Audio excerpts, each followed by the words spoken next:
So look at this. More than 71,000 new COVID cases were confirmed in the country just yesterday. Yeah, sadly, the fourth worst day since the pandemic began. 32 states sadly seeing a spike. 6 of them had their worst day of new infections ever. Goodness. CNN senior medical correspondent Elizabeth Cohen is here. Elizabeth, what's behind this combination of factors? Fatigue, people being indoors more. Why are we seeing this?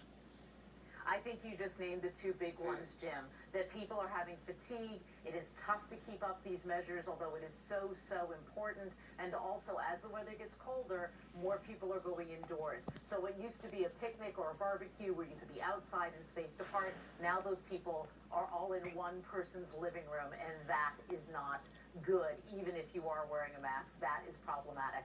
Let's take a look at these trends. So if you look at this map, you can see 32 states are in orange or dark red. I mean, that's a lot of states in orange. And that means that those states are going up. The cases are going up more last week than the previous week. The yellow ones, the numbers are stable. There's only one state headed in the right direction. Only one state where the numbers are going down, and that's Oregon.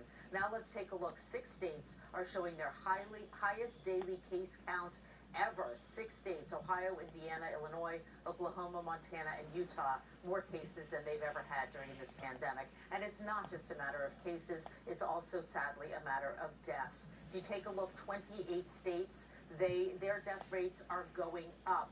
10 of those states, they're going up by more than 50%. Deaths are going up by more than 50% in 10 states. The yellow states, the death rates are holding steady. The green states, the deaths are, thank goodness, going down. Jim, Poppy?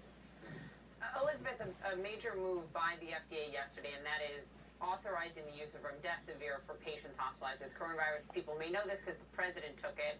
How big is that authorization? But also, is there enough supply for anyone who needs it in the country right now? And how expensive is it? Like, can everyone afford it?